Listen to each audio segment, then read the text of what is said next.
যখন গডসে অবশেষে ৭৮ বছর বয়সী দুর্বল গান্ধীজিকে হত্যা করতে সফল হয়, তখন সে একা ছিল না। নাথুরাম গডসের বাবা মা বিশ্বাস করতেন তাদের পরিবারে জন্ম নেওয়া ছেলেদের উপর কোনো অভিশাপ রয়েছে, তাই তারা এই ছেলেকে মেয়ে হিসেবে বড় করার সিদ্ধান্ত নেয়। যখন গডসে এবং আপতে পুনে থেকে মুম্বাই যাচ্ছিল, তারা তাদের পরিকল্পনা ফাঁস করে দেয়। এই সময় গান্ধীজিকে হত্যার পরিকল্পনা পুরোপুরি বিফল হয়ে যায়। এটি ছিল প্রথমবার যখন গান্ধীজির হত্যার অভিযোগে অভিযুক্ত সকল ব্যক্তি একত্রিত হয়। সাভারকার তাদের বলেছিলেন বিজয়ী হয়ে ফিরে আসতে, কিন্তু প্রশ্ন ছিল গান্ধীজিকে কে হত্যা করবে। এই হত্যার পরিকল্পনায় জড়িত হওয়া থেকে বাঁচতে গডসের আরেকটি পরিকল্পনা ছিল। তাদের পরিকল্পনা করতে ১ বছরের বেশি সময় লেগেছিল। আপনারা এই ঘটনার সাথে জড়িত নামগুলো শুনে অবাক হয়ে যাবেন। হ্যালো বন্ধুরা, জুলাই 1944 ব্রিটিশ ইন্ডিয়া সরকার কিছু সপ্তাহ আগে মহাত্মা গান্ধীজিকে জেল থেকে মুক্তি দিয়েছিল তার স্বাস্থ্য খারাপ হওয়ার কারণে। পুনের কাছে পঞ্চগণিতে গান্ধীজি সেখানে বিশ্রাম নিতে গিয়েছিলেন। কখনো কখনো তিনি মানুষের সাথে দেখা করতেন এবং সভা করতেন। একদিন এমন একটি জনসভায় ১৮ থেকে ২০ জনের একটি ভিড় সভায় আসে। এই ভিড়টি কালো পতাকা নিয়ে এসেছিল এবং গান্ধীর বিরুদ্ধে স্লোগান দিচ্ছিল। আপনারা অনেকেই এই ঘটনার কথা জানেন না, কিন্তু নাথুরাম গডসে এই ভিড়ের অংশ ছিল। হঠাৎ গডসে একটি ছুরি বের করে গান্ধীর উপর হামলা করতে চায়, কিন্তু তার চারপাশের মানুষ তাকে ধরে ফেলে। গান্ধী এই হামলার চেষ্টা দেখে অবাক হন এবং ভাবেন কে ছিল সে, কেন এই ব্যক্তি তাকে মারতে চাচ্ছে। তিনি গডসেকে ডাকেন এবং বলেন গান্ধীজির সাথে ৮ দিন থাকতে, যাতে তারা একে অপরকে বুঝতে পারে। কিন্তু শোনা যায় গডসে এই প্রস্তাব প্রত্যাখ্যান করে এবং গান্ধীর অনুরোধে গডসেকে তখন ছেড়ে দেওয়া হয়। বিষয়টি হলো 1948 সালে প্রকৃত হত্যার আগে মহাত্মা গান্ধীজিকে হত্যার অনেক চেষ্টা হয়েছিল, এবং যখন গডসে অবশেষে ৭৮ বছর বয়সে দুর্বল একজন মানুষকে হত্যা করতে সফল হয়, তখন সে একা ছিল না। এটি একটি দীর্ঘস্থায়ী এবং সুপরিকল্পিত ষড়যন্ত্র ছিল, যার সাথে জড়িত ছিল অনেক ব্যক্তি। এটি পরিকল্পনা করতে ১ বছরের বেশি সময় লেগেছিল।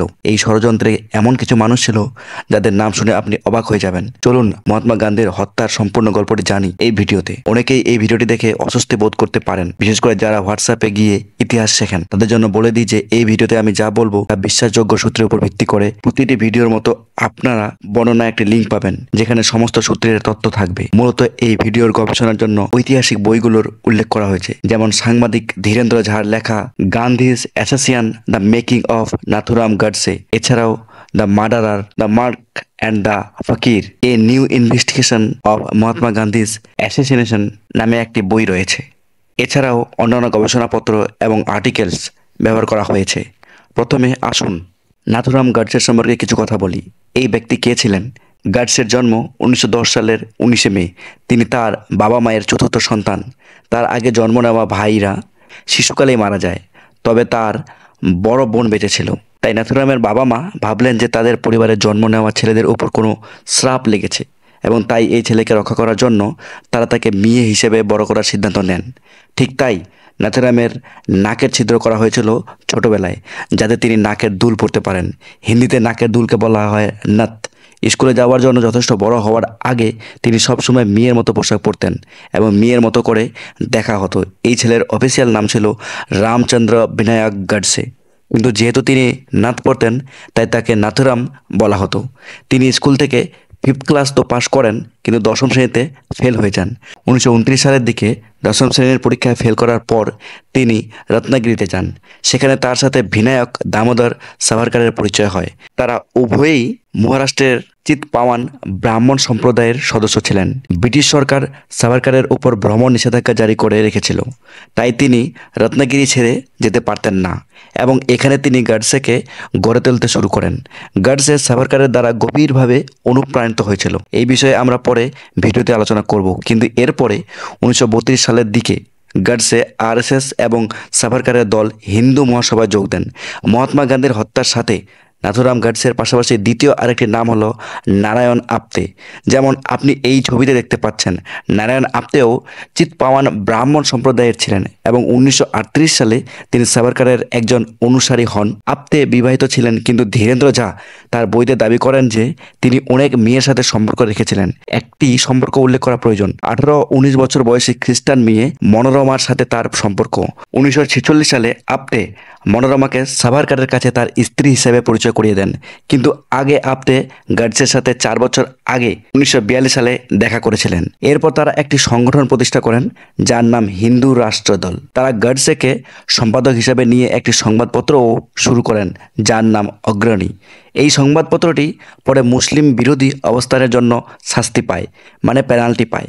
এই সংবাদপত্রে গান্ধীজির বিরুদ্ধে ঘৃণা ছড়ানোর আর্টিকেলসগুলি প্রকাশিত হতো। একটি আর্টিকেলস এর শিরোনাম ছিল গান্ধী আত্মহত্যা করুন। গান্ধীজিকে ভারতীয় রাজনীতি ছেড়ে দেওয়ার পরামর্শ দেওয়া হয়। গাডসের ঘৃণার মাত্রা এবং তিনি কেমন ব্যক্তি ছিলেন তা দেখা যায় 1946 সালের ডিসেম্বরের একটি ঘটনার মাধ্যমে, যেখানে তিনি একটি ছুরি বের করে তখনকার হিন্দু মহাসভার সভাপতি এল.বি. ভোপাটকরের উপর হামলা করার চেষ্টা করেন। এই হামলার কারণ ছিল যে দলটি গাডসের কথা শুনছিল না। দলটি গাডসের মতাদর্শকে অত্যন্ত চরমপন্থী মনে করেছিল।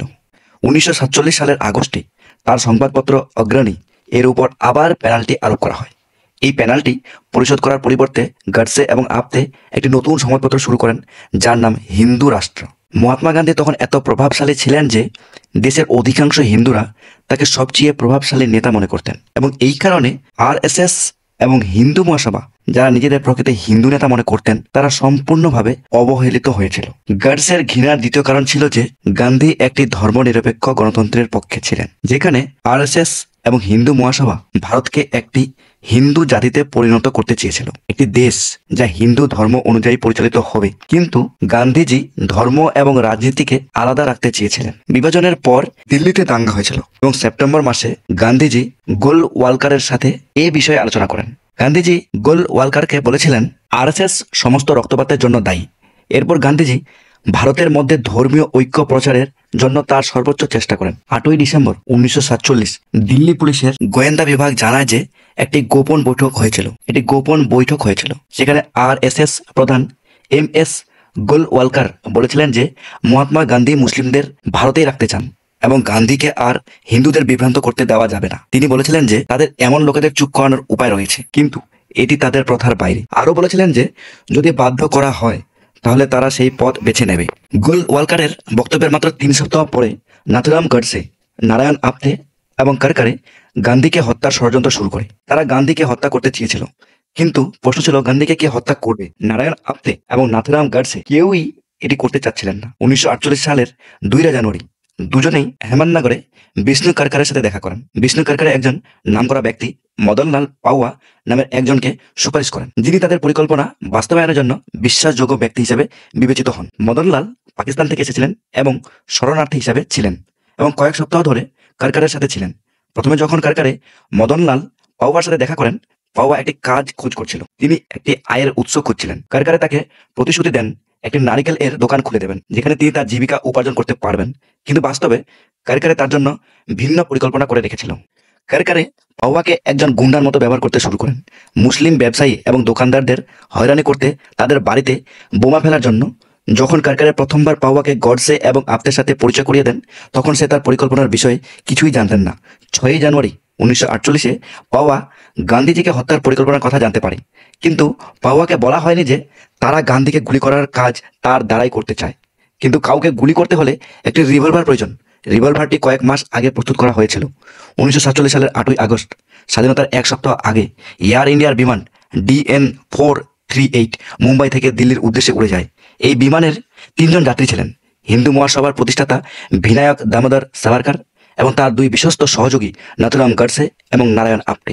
তারা দিল্লিতে হিন্দু মহাসভার ওয়ার্কিং কমিটি বৈঠকে যোগ দিতে যাচ্ছিলেন। এই সফরের আগে নারায়ণ আপতে আহমেদনগর, মহারাষ্ট্রে দিগম্বর বাডগে এর সাথে দেখা করতে গিয়েছিলেন। তিনি একটি অস্ত্রের ডিপো চালাতেন এবং অস্ত্রের একজন পরিচিত ডিলার ছিলেন। জুলাই 1947 আপতে বাডগে এর কাছ থেকে 1200 টাকা একটি স্ট্যান্ড গান কিনেছিলেন। বিষ্ণু কারকারেও সেখানে ছিলেন যখন আপতে গানটি কিনেছিলেন। যখন এই ফ্লাইটটি দিল্লিতে অবতরণ করে, গডসে এবং আপতে গোয়ালিয়র থেকে আসা দত্তা রায় পারচুডের সাথে দেখা করেন। তিনি হিন্দু রাষ্ট্র সেনার কমান্ডার ছিলেন। এটি ছিল প্রথমবার যখন গান্ধীজির হত্যার সকল অভিযুক্তরা একসাথে উপস্থিত ছিলেন। এটি ষড়যন্ত্রের আসল সত্যিকারের শুরু ছিল। নারায়ণ আপতে লজিস্টিক্সের দায়িত্বে ছিলেন। বিষ্ণু কারকারে গান্ধীকে হত্যার জন্য একজন লোক খুঁজে বের করার দায়িত্ব পেয়েছিলেন এবং বিনায়ক দামোদর সাভারকার, দেখুন এই বইটিতে কি লেখা রয়েছে, তারা গাইডিং স্পিরিট ছিলেন। এখন জানুয়ারি 1948 এর সময়রেখায় ফিরে আসা যাক। 9ই জানুয়ারি এই লোকেরা বাডগে এর সাথে দেখা করে এবং তার বাড়িতে অস্ত্র পরীক্ষা করে বাডগে এবং তার সহকারী শঙ্কর একটি হাত বোমা, 2টি রিভলভার এবং একটি গান কটন স্ল্যাব দেখান এবং কিভাবে ব্যবহার করতে হয় তা ব্যাখ্যা করেন। আকর্ষণীয় বিষয় হলো যে এই হত্যার পরিকল্পনা থেকে নিজেকে বাঁচাতে গডসের একটি অতিরিক্ত পরিকল্পনা ছিল। তিনি একটি এলিবি তৈরি করেছিলেন।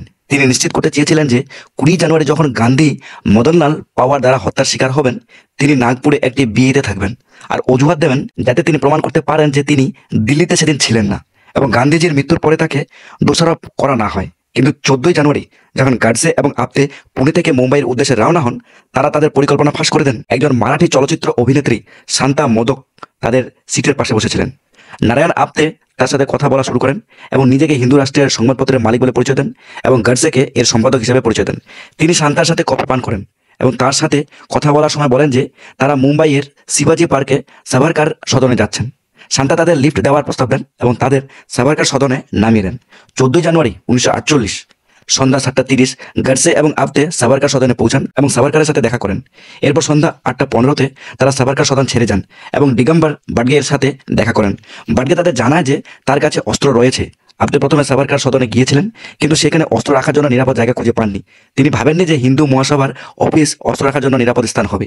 এরপর আপ্তে সিদ্ধান্ত নেন বোম্বের ভোলেশ্বর মন্দিরের দীক্ষিত মহারাজের কাছে অস্ত্রটি রাখবেন, কারণ মন্দিরে পুলিশ রেইড হওয়ার সম্ভাবনা কম। আপনি ভাবুন তিনি একজন কেমন আদর্শ হিন্দু ছিলেন। তিনি অস্ত্র লুকানোর জন্য একটি পবিত্র স্থান যেমন মন্দির ব্যবহার করেছিলেন। মন্দিরে তিনি দীক্ষিত মহারাজের কাছে একটি রিভলভার চান। একটি আমেরিকান রিভলভার তার জন্য ব্যবস্থা করা হয়েছিল, কিন্তু মহারাজ তার জন্য 500 টাকা চেয়েছিলেন। গাডসে এবং আপ্তে মনে করেছিলেন যে তারা এটি বিনামূল্যে পাবেন, কিন্তু যেহেতু তাদের অর্থ দিতে বলা হয়েছিল, এই চুক্তিটি ভেঙে যায়।